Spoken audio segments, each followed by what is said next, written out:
The Ukraine war has started a discussion about how the ICC can be used.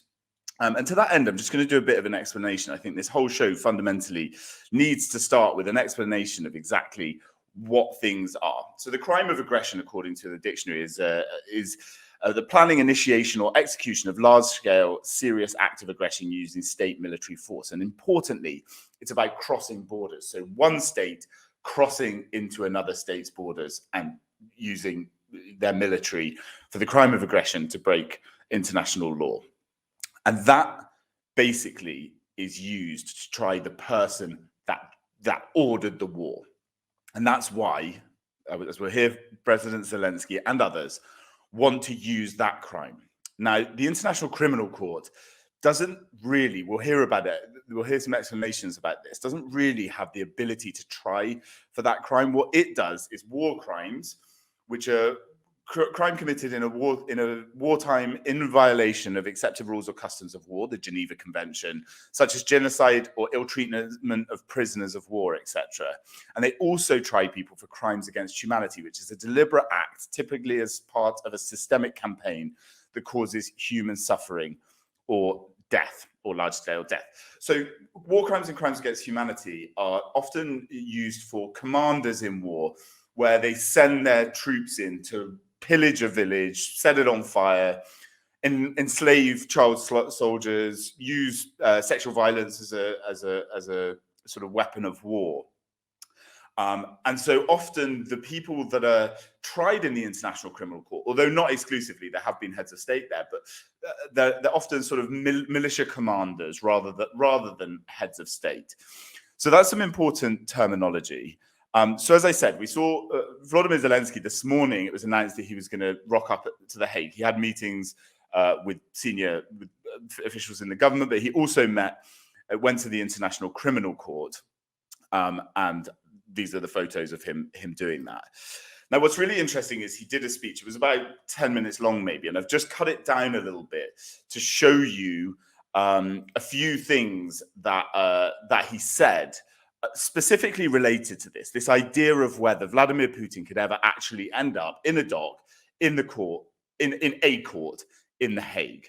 And as I said, so we've got the International Criminal Court, and there's been calls specifically from the Ukrainians for a special tribunal, and the Europeans, and I'll go into that a little bit more. But take a listen to what Volodymyr Zelensky, the Ukrainian president, had to say in The Hague just a few hours ago. All want to see different Vladimir here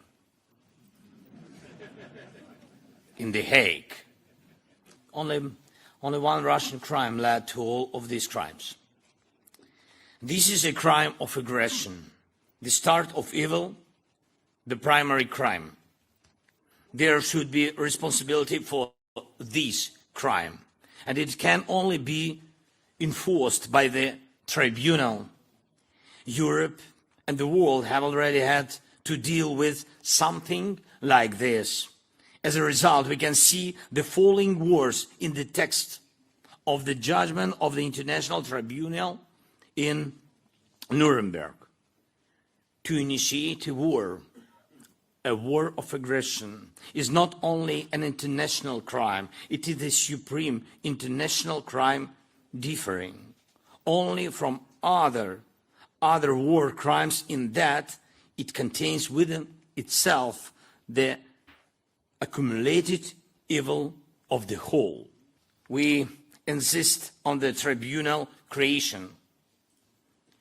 When there is a tradition of inevitable punishment of aggression, then there will be a tradition of guaranteed non-repetition of aggression. If we want true justice, we should not look for excuses and should not refer to the shortcomings of the current international law. Ukrainian courts will ensure responsibility for most of the crimes of the Russian occupiers. And I'm very thankful to the International Criminal Court and to the entire team working with the ICC for the sake of justice. But only one institution is capable of responding to the original crime, the crime of aggression. A tribunal. Tribunal, not something hybrid that can formally close the topic, not some compromise that will allow politicians to say that the case is allegedly done, but a true. We need true, full-fledged tribunal, true and full justice. So that was the Ukrainian president Vladimir Zelensky there. Really interesting what he had to say, because he said no hybrid tribunal. We'll hear a little bit more about this in a bit, but the Americans are calling perhaps for something where the Ukrainian courts work with the tribunal together and there's some sort of connected joint thing. What Zelensky is calling for is a Nuremberg-style court, a special tribunal that is set up really specifically to try and get Vladimir Putin to the court in order to try him for the crime of aggression. So Vladimir Putin was indicted by the International Criminal Court, and we'll talk on another crime, and we'll talk about that in a bit. I'm just going to run down where this all started for me, when this story started. And that's because back in October, I was at the Foreign Affairs Ministers' Council in Luxembourg.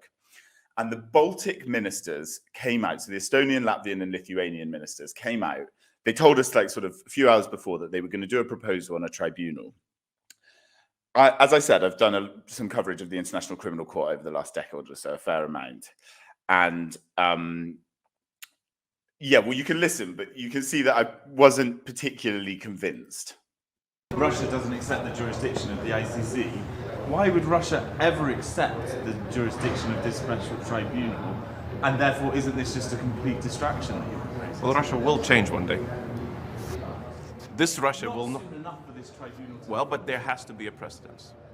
We cannot wait for Russia to change, if it happens in decades, and then have justice served.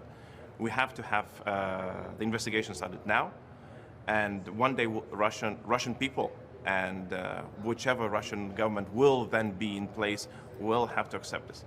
This has happened in the past as well. You're calling for regime change? Well, obviously nobody's calling for regime change outside of Russia. But honestly, if to say that Lithuania is not expecting that the regime will change would be naive.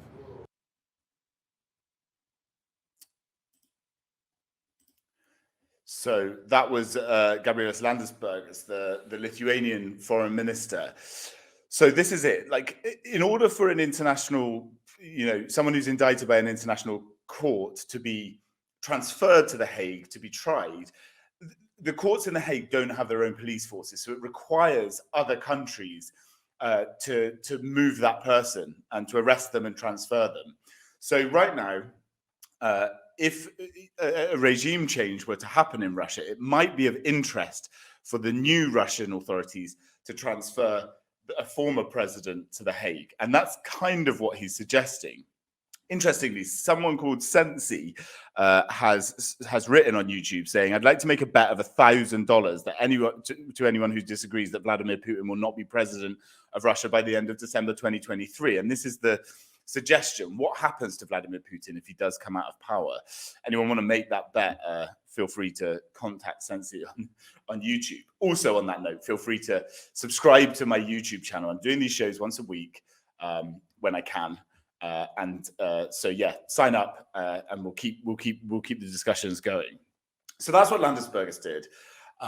And shortly after that, the Dutch foreign minister wasn't really in favor of setting up a new tribunal. I asked him at that same day. Excuse me. And then there were other discussions about exactly kind of what would happen. And then Ursula von der Leyen, the European Commission president, came out and proposed it. So let's hear what she had to say. Also recently set up an international coordination center for the prosecution of the crime of aggression. This is done as part of the joint investigation team in Eurojust, and in which the ICC also participates. And we will continue to spearhead efforts to make sure that Putin can be held accountable for the crime of aggression. To that end, we continue to support the creation of a dedicated tribunal if that's what it takes. This is for Ukraine and for every country's right to exist, to be free, and to write its own future.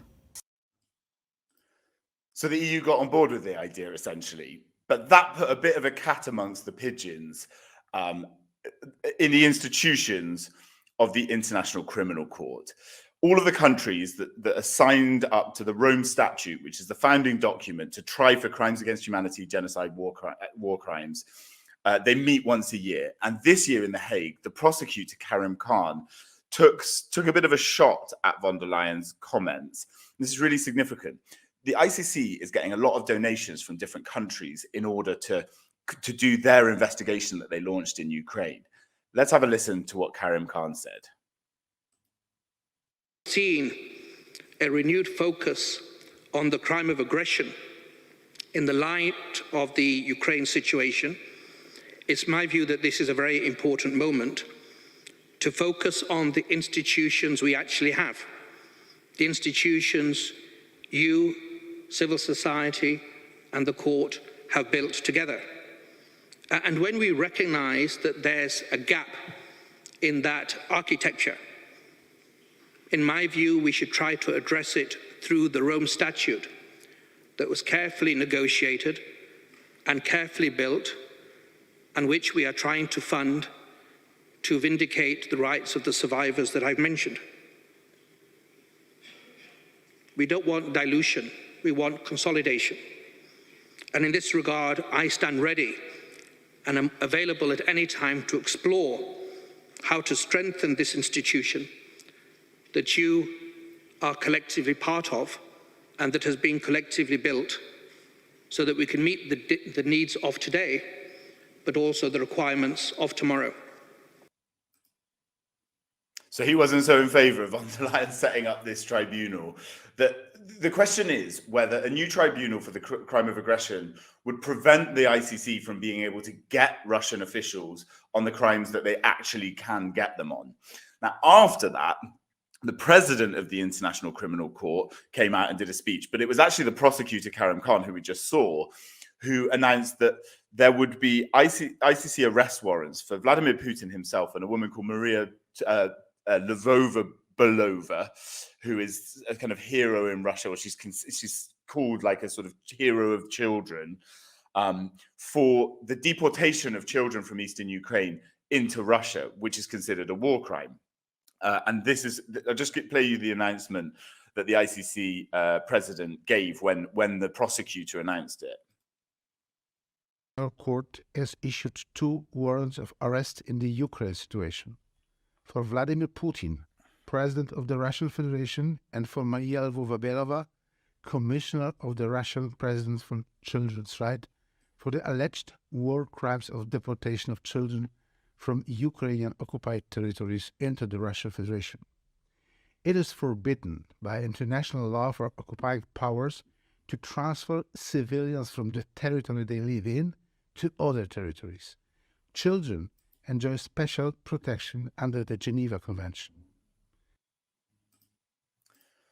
So those arrest warrants mean that any member country who is a signatory of the Rome Statute has to transfer Vladimir Putin. They have to arrest him if he lands on their territory and transfer him to The Hague for trial. So those arrest warrants are super, super significant.